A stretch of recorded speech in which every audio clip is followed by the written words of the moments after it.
ایک दिन मोहम्मद सल्लल्लाहु अलैहि वसल्लम मदीना में अपने खाला के घर आराम फरमा रहे थे। अचानक उनकी आंख खुली और वो मुस्कुरा रहे थे। उनकी खाला उम्मे हराम ने पूछा कि या रसूलल्लाह, आप क्यों मुस्कुरा रहे? तो आप सल्लल्लाहु अलैहि वसल्लम ने कहा कि मुझे इसी वक्त एक विजन दिखाया गया है कि मेरी उम्मत के कुछ लोग समंदरों पर जंग के लिए ऐसे जा रहे हैं जैसे बादशाह अपने तख्त पर होते हैं। ये सुनते ही उनकी खाला उम्मे हराम ने कहा कि या रसूलल्लाह, आप दुआ करें कि मैं भी उस फौज में शामिल हूं। तो आप सल्लल्लाहु अलैहि वसल्लम ने उन्हें जवाब दिया कि आप उस फौज में जरूर होंगी।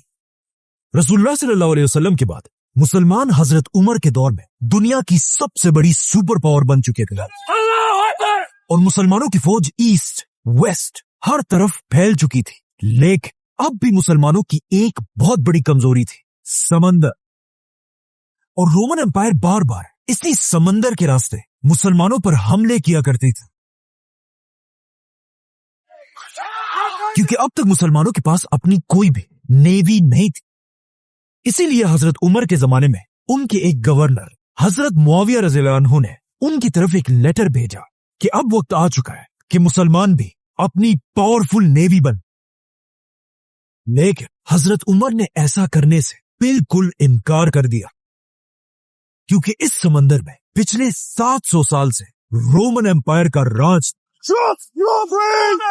और उनके पास दुनिया की सबसे बड़ी नेवी थी, 1000 जंगी कश्ती, जिसकी वजह से इस पूरे समंदर को रोमन समंदर कहा जाता था।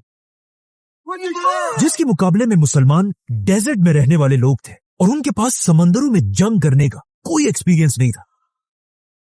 लेकिन जैसे ही हजरत उमर के बाद मुसलमानों के नए खलीफा हजरत उस्मान बने, उन्होंने मुआविया रज़ियल्लाहु अन्हु, जो हजरत उमर के दौर में एक छोटे से इलाके के गवर्नर थे, हजरत उस्मान ने उन्हें पूरे शाम का गवर्नर बना दिया।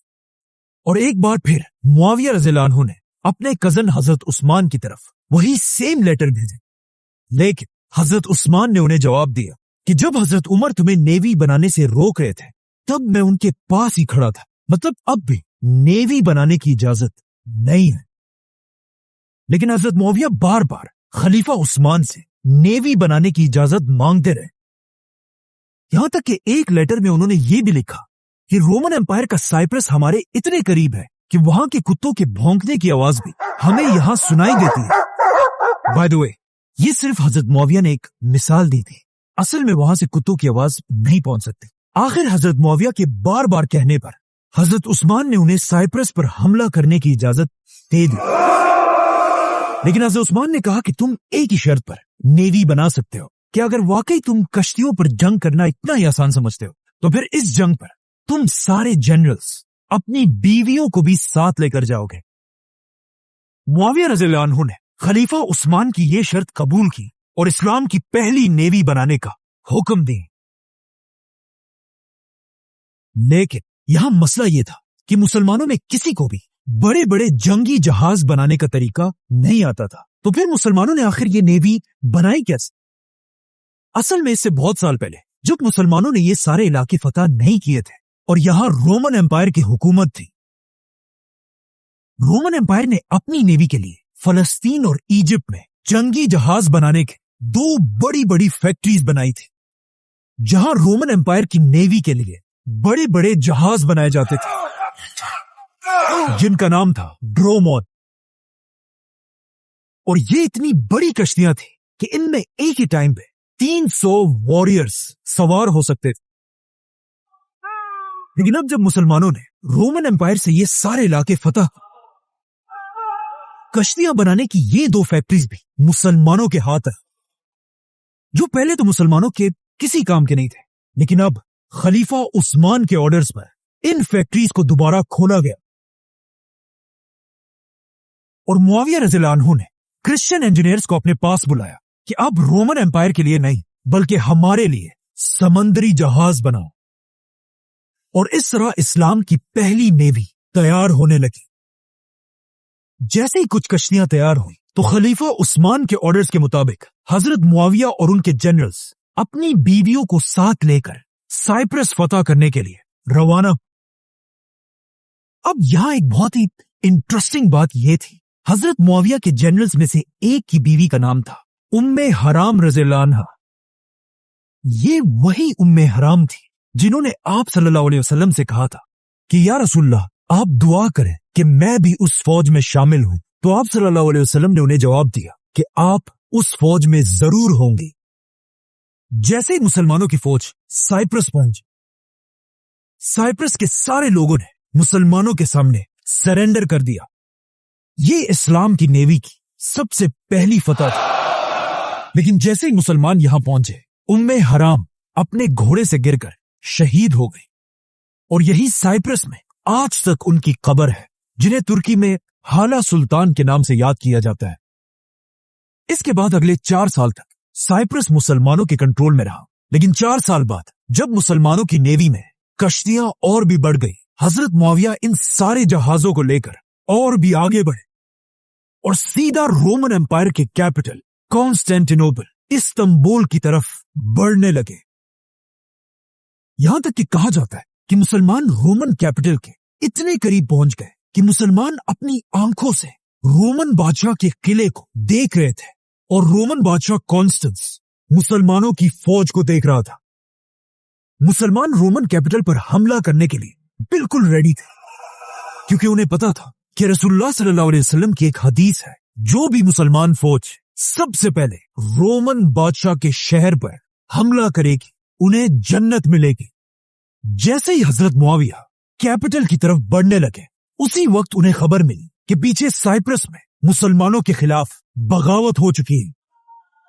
और ये सुनते ही हजरत मुआविया रज़ियल्लाहु अन्हु रोमन कैपिटल पर हमला किए बगैर ही अपनी पूरी फौज के साथ वापस साइप्रस की तरफ फुल स्पीड रवाना हुए और एक बार फिर साइप्रस को दोबारा फतह किया, लेकिन इस बार तलवारों से। मुसलमानों की फौज को अपनी कैपिटल के इतने करीब देखकर अब रोमन बादशाह और बर्दाश्त नहीं कर सकता था और उसने फैसला किया कि अब मैं इन मुसलमानों को रोमन नेवी की असल ताकत दिखाऊं, ताकि इन्हें पता चले कि समंदर में असल जंग होती क्या है। जिसके बाद रोमन बादशाह कॉन्स्टेंस खुद 500 जंगी जहाज ड्रोमोन्स लेकर खिलाफत पर हमले के लिए रवाना हुआ। ये कश्तियां दिन रात सफर करके तेजी से मुसलमानों की तरफ बढ़ रही थी। लेकिन जैसे ये 500 कश्तियां साइप्रस के करीब पहुंची, तो वो ये देखकर हैरान रह गए कि सामने मुसलमानों की 200 जंगी जहाज पहले ही उनका इंतजार कर रही थी, क्योंकि रोमन बादशाह के इस हमले की खबर खलीफा उस्मान तक पहले ही पहुंच चुकी थी और उन्होंने फौरन शाम के गवर्नर मुआविया और इजिप्ट के गवर्नर अब्दुल्ला की तरफ, दोनों की तरफ हुक्म भेजा कि अपनी पूरी नेवी को लेकर रोमन बादशाह को रोकने के लिए रवाना हो। और अब ये दोनों जनरल्स मिलकर अपनी 200 कश्तियों के साथ रोमन नेवी के सामने खड़े थे।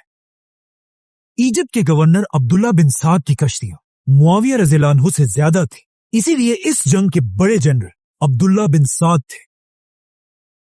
जैसे ही मुसलमानों और रोमन्स की नेवी एक दूसरे के आमने सामने हुई, यहां पर एक बहुत बड़ा मसला था। समंदर की हवाएं मुसलमानों की कश्तियों के अगेंस्ट चल रही थी और मुसलमानों की कश्तियों को पीछे धकेल रही थी। मतलब अगर जंग शुरू हो जाती, रोमन नेवी मुसलमानों की कश्तियों को तेजी से क्रश कर सकती थी और इन हवाओं की वजह से मुसलमान कुछ नहीं कर सकते थे।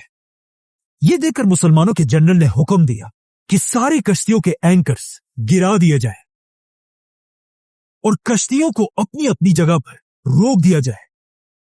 जिसके बाद मुसलमानों के जनरल ने रोमन बादशाह की तरफ एक मैसेज भेजा कि मैं जो कहता हूं, समंदरों पर जंग करने से अच्छा है हम किसी अच्छी सी बड़ी जमीन पर जंग करें। ये बात सुनकर रोमन बादशाह मुसलमानों पर हंसने लगा और उसने अपनी पूरी फौज से पूछा कि हमें क्या करना चाहिए, जिसमें पूरी रोमन फौज नारे लगाने लगी, क्योंकि उन्हें पता था कि जमीन पर तो मुसलमानों का मुकाबला कोई नहीं कर सकता, लेकिन समंदरों पर सिर्फ रोमन्स का राज है। ये देखकर रोमन बादशाह ने मुसलमानों को जवाब दिया, जंग समंदर पर होगी, समंदर पार। अब जब रोमन्स मुसलमानों की फौज पर हंस रहे थे, ये देखकर मुसलमानों के जनरल ने हुक्म दिया कि सारे एंकर्स उठा दिए जाए। जैसे ही मुसलमानों ने एंकर्स उठा दिए, अचानक आउट ऑफ नोवेयर समंदर में हवाओं का रुख बदल गया और मुसलमान नारे लगाने लगे। इसी के साथ मुसलमानों की कश्तियों के सारे सेल्स खोल दिए और मुसलमानों के 200 जंगी जहाज फुल स्पीड रोमन्स की तरफ बढ़ने लगे। इस तरह अचानक हवाओं का रुख बदलते देखकर रोमन एम्पायर का बादशाह घबराने लगा और उसे याद आया कि इससे कुछ ही दिन पहले उसने एक ख्वाब देखा था। और जब उसने एक ख्वाब अपने नजूमियों को बताया, उन्होंने अपने बादशाह से कहा, माय किंग, काश आप उस रात सोते ही ना और ये ख्वाब ना देखते, क्योंकि इस ख्वाब का सिर्फ एक ही मतलब है, शिकस्त, डिफीट।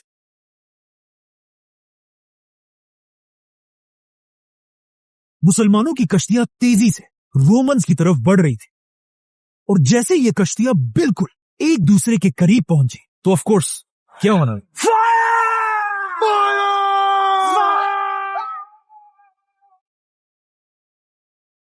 नहीं, ऐसा नहीं था। उस जमाने में ये वाली तो जो गन पाउडर से चलती इजाद ही नहीं हुई थी और लोग कश्तियों में भी तीरों और तलवारों से लड़ते थे। तो जैसे ही मुसलमान रोमन्स के करीब पहुंचे, इससे पहले ही मुसलमानों ने अपनी सारी कश्तियों को एक दूसरे के साथ मजबूती से बांध दिया था, जिसका मुसलमानों को यह फायदा हो कि मुसलमानों की सारी कश्तियां बिल्कुल स्टेबल थी और मुसलमानों की तीरें सीधा अपने निशाने पर लगती थी। और रोमन्स की कश्तियां हिलने की वजह से उनका हर टारगेट मिस हो रहा था। ये इतनी खतरनाक जंग थी कि इसे आज तक समंदरों की जंगे यरमूक कहा जाता, क्योंकि ये उस जमाने की दुनिया की सबसे बड़ी समंदरी जंग थी। जैसे ये दो नेवीज आपस में टकराई, मुसलमानों ने अपनी कश्तियों को रोमन्स की कश्तियों से भी बांध दिया, जिससे अब समंदर के बीच में ही एक बहुत बड़ा जंग का मैदान बनी। अब जब यहां एक बहुत ही खतरनाक जंग चल रही थी, अचानक आसमान में बादल गरजने लगे और समंदर में एक बहुत बड़ी तूफान शुरू हुई। लेकिन ये जंग इस सख्त तूफान में जारी रही। अब तक तो मुसलमान ये जंग जीत रहे थे, लेकिन अचानक रोमन्स ने अपनी पूरी ताकत के साथ सीधा मुसलमानों के जनरल अब्दुल्ला बिन साद पर हमला कर दिया और उनकी कश्ती को अपनी कश्ती से बांधकर जंग से दूर ले जाने लगे, ताकि अपने जनरल को मरता देखकर मुसलमानों का मोराल टूट सके। यहां तक कि मुसलमानों का जनरल जख्मी भी हो गया। लेकिन आखिर एक मुसलमान ने अपनी जान पर खेलकर इन दोनों कश्तियों के दरमियान रस्सी को काट दी और मुसलमानों के जनरल की जान बचा ली, लेकिन खुद समंदर में गिरकर शहीद हो गए। ये देखकर मुसलमानों का जज्बा और भी बढ़ा और उन्होंने इतना जबरदस्त हमला किया कि रोमन्स की 500 कश्तियां एक एक करके गिरने लगे और रोमन बादशाह को भी समझ आ गए कि अब कुछ नहीं हो सकता। कहा जाता है उसने अपने बादशाह का ताज उतारकर एक आम सोल्जर के कपड़े पहने और किसी तरह अपनी जान बचाकर वहां से भाग गए। और इस तरह मुसलमान खलीफा उस्मान के दौर में समंदरों की यरमूक जीत गए। अब रोमन एम्पायर की कमर बिल्कुल टूट चुकी थी और उनका बादशाह जख्मी हो चुका था, लेकिन फिर भी हजरत उस्मान को अच्छी तरह पता था कि रोमन कैपिटल को फतह करना इम्पॉसिबल है। जिसके बाद खलीफा उस्मान एक नया बहुत बड़ा प्लान बनाने लगे और उन्होंने अपने दूर के गवर्नर की तरफ एक लेटर और उसके साथ एक नक्शा भेजा, जिसमें हजरत उस्मान ने इस्लाम के फ्यूचर का प्लान बताया और कहा सबसे पहले मुसलमान स्पेन को फतह करेंगे, उसके बाद फ्रांस, फिर इटली, फिर ग्रीस और इस तरह पूरे यूरोप को फतह करने के बाद मुसलमान आखिर रोमन कैपिटल पर हमला करेंगे। लेकिन ऐसा नहीं हुआ, बल्कि आज तक खलीफा उस्मान का यह प्लान पूरा नहीं हो सका, क्योंकि जैसे ही हजरत उस्मान ने यह प्लान बनाया, खलीफा उस्मान रज़ियल्लाहु अन्हु को मुसलमानों के ही एक ग्रुप ने शहीद कर दिया। लेकिन शहीद होने से पहले खलीफा उस्मान ने दुनिया के समंदरों पर राज करने वाले 700 साल पुरानी रोमन नेवी को बिल्कुल खत्म कर दिया था। सब्सक्राइब